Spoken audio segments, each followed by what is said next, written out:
अस्सलाम क्लास। आज का जो हमारा टॉपिक है वो है रेशोस कैलकुलेशंस का क्विज़ नंबर 6 है और इसको हम लोग देखते हैं कि किस तरह से सोल्यूशन करेंगे। क्वेश्चंस देखते हैं। सबसे पहले हमारे पास क्वेश्चन था the company statement shows the following data. हमारे पास कंपनी शो जो है फॉलोइंग डाटा शो कर रही है। करंट एसेट्स जो है वो ये अमाउंट दी हुई है, डॉलर्स में दी हुई है ये amounts. Cost of goods sold की अमाउंट गिवन है। Current liability, inventories, net earning and then number of shares भी गिवन है। टोटल एसेट्स भी गिवन है और सेल्स भी गिवन है। हम लोगों ने कैलकुलेट करना है, calculate the following ratios. Return on assets calculate करना है, अर्निंग पर शेयर कैलकुलेट करना है। देन हमारे पास जो है वो है इन्वेंट्री, टर्नओवर है, करंट रेशियोज हैं, क्विक रेशियोज हैं एंड नेट प्रॉफिट रेशियोज है। देखते हैं वन बाय वन किस तरह से हम लोग जो है वो इसको कैलकुलेट करेंगे। सबसे पहले हमारे पास जो है वो है रिटर्न ऑन एसेट्स को हम लोग देखते हैं। रिटर्न ऑन एसेट का हमारे पास फॉर्मूला है, नेट प्रॉफिट को हम लोग टोटल एसेट से डिवाइड करते हैं और 100 से मल्टीप्लाई करते हैं तो हमारे पास नेट प्रॉफिट गिवन है क्वेश्चन में। ये देखें आप लोगों के पास जो है वो नेट अर्निंग्स जो है वो दी हुई हैं। 2,21,000 डॉलर्स जो है वो दिए हुए हैं।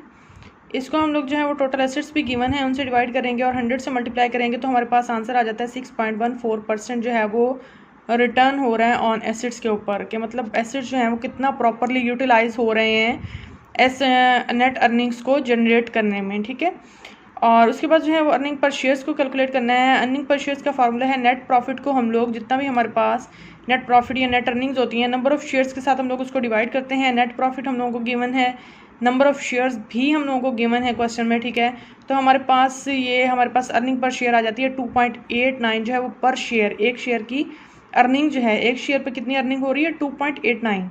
और इसी तरह से नंबर 3 पे आ जाता है इन्वेंट्री टर्नओवर कैलकुलेट करना है। इन्वेंट्री टर्नओवर का सिंपल सा फार्मूला है CGS, उसको डिवाइड करते हैं हम लोग एवरेज इन्वेंट्री। आप लोगों को एवरेज इन्वेंट्री गिवन है, अगर नहीं भी दी हुई एवरेज इन्वेंट्री, ओपनिंग इन्वेंट्री दी होगी, क्लोजिंग इन्वेंट्री दी होगी, यानी कि एंडिंग इन्वेंट्री जिसको हम लोग बोलते हैं।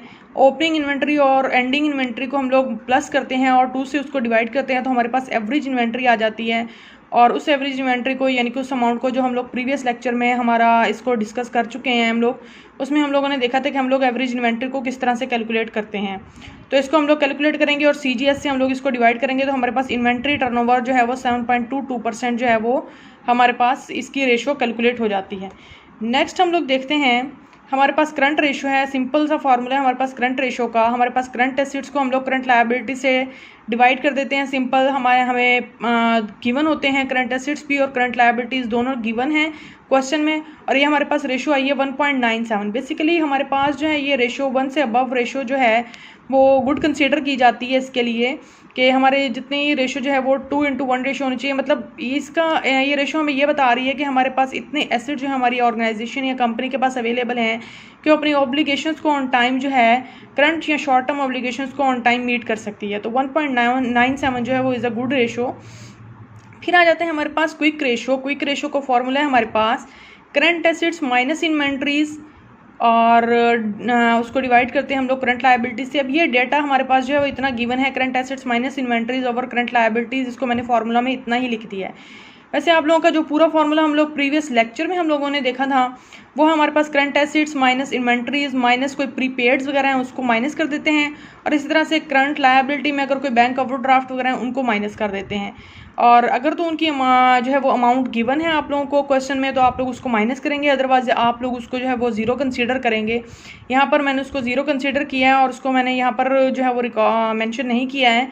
ठीक है, करंट एसेट्स में जैसे इन्वेंट्री माइनस, इन्वेंट्री इसलिए माइनस होती है क्योंकि हम लोग इसको जो है वो इसको कैश में कन्वर्ट करने के लिए इन्वेंट्रीज को टाइम पीरियड रिक्वायर्ड होता है। ठीक है, कुछ टाइम रिक्वायर होता है कि हम लोग उन इन्वेंट्रीज को सेल करें, स्टॉक को सेल करें, देन हम लोग उसको जो है वो कैश में कन्वर्ट कर सकते हैं।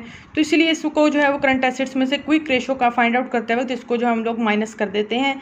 यहाँ पर ये जो है वो अमाउंट करंट एसेट्स के, इसमें से इन्वेंट्रीज के अमाउंट को माइनस करके करंट लायबिलिटी से हम लोगों ने इसको डिवाइड कर दिया तो हमारे पास जो है क्विक रेशो आई है 1.50 which is a good ratio.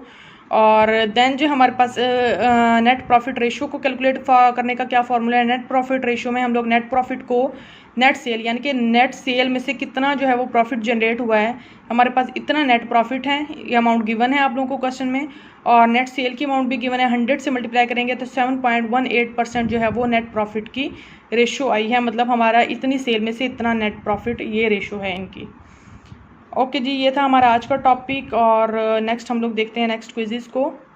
Okay जी, अल्लाह हाफिज़।